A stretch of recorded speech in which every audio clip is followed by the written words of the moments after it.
जय श्री कृष्णा दोस्तों, अपना देश चैनल में आपका स्वागत है। दोस्तों, लास्ट वीडियो में हमने बात करी थी कि शीतला सप्तमी, शीतलाष्टमी या बासोड़ा के दिन हमें क्या करना चाहिए। लेकिन इस वीडियो में हम बात करेंगे कि इस दिन, जिस दिन हम शीतला जी की पूजा करते हैं, कौन से ऐसे काम है जो हमें नहीं करने चाहिए। दोस्तों, नियमों की बात करें तो ये नियम पहले दिन से ही स्टार्ट हो जाते हैं कि पहले दिन हमें भोजन तैयार करना होता है। तो भोजन में ऐसी चीज़ों को बनाना होता है जो दूसरे दिन तक चल सके, ख़राब ना हो। बेसिकली ज्वार, बाजरे का और चावल का इस्तेमाल इस दिन के भोजन में किया जाता है क्योंकि इनकी तासीर ठंडी होती है। साथ ही राबड़ी और दही, इनकी भी तासीर ठंडी होती है। इन्हें भी पहले दिन ही तैयार कर लिया जाता है। और सबसे ज़रूरी चीज़ ये होती है कि जब आप सभी चीज़ें तैयार कर लें तो उसके बाद में अपना किचन क्लीन करें। और सबसे ज़रूरी चीज़ का चूल्हा है, गैस है, उसे आपने बिल्कुल अच्छे से साफ़ करके एक गीले कपड़े से कवर कर देना है। और नेक्स्ट डे आपने गैस का इस्तेमाल बिल्कुल भी नहीं करना है।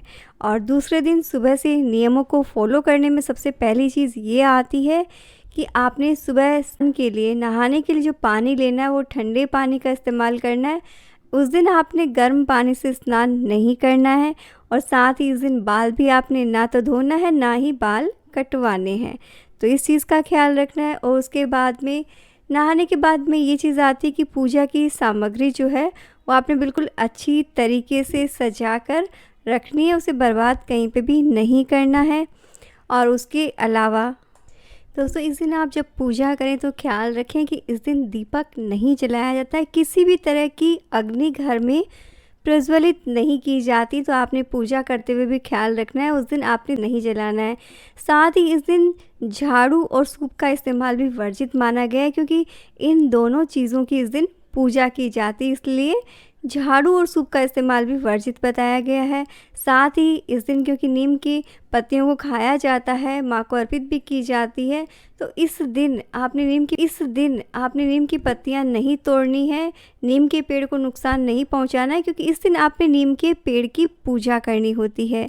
इसके साथ ही अगर आपके घर में किसी को चेचक या माता निकली हो तो आपने तब तक शीतला माता का व्रत या पूजा नहीं करनी है जब तक कि माता का प्रकोप, यानी कि जब माता निकल जाए और चेचक का इफ़ेक्ट ख़त्म हो जाए, उसके बाद में आपने ठंडा भोजन बनाना है, वो प्रसाद के रूप में अर्पित करना है। उसके दिन ही आपने शीतला माता का व्रत और पूजा करनी है, उसके पहले नहीं करनी है। इसके साथ ही शीतला सप्तमी और अष्टमी के दिन किसी भी प्रकार की सिलाई का काम नहीं करना चाहिए। सुई धागे का काम इस दिन अशुभ माना गया है। साथ ही स्पेशली जो गर्भवती महिलाएं हैं उन्हें तो ये भूल कर भी नहीं करना चाहिए। इसके साथ ही शीतला सप्तमी और अष्टमी के दिन आटे की चक्की और या चरखा दोनों ही चलाना वर्जित माना गया। और अगर आप चक्की पे, यानी गेहूं पे जो आटा चक्की होती है वहाँ पे पिसवाते हैं तो एटलीस्ट आप इस दिन अवॉइड करें। बहुत सिंपल सी चीज़ें हैं, उनका आप आराम से ख्याल रखते हैं। और सबसे इम्पॉर्टेंट चीज़, क्योंकि हम सभी को चाय पीने की एक तरह की लत है, तो दोस्तों अगर आपको चाय पीने का नशा है तो आप एक काम कर सकते हैं, पहले आप ठंडे भोजन का प्रसाद ग्रहण कर सकते हैं। उसके बाद में जो लोग चाय लेते हैं वो लेते ही हैं, चाहे कितने भी नियम हो। लेकिन बस इतना ख्याल रखें कि आप जो शीतला माता का प्रसाद है वो एटलीस्ट चाय के साथ ना लें, उसे आप ठंडा ही खाएं।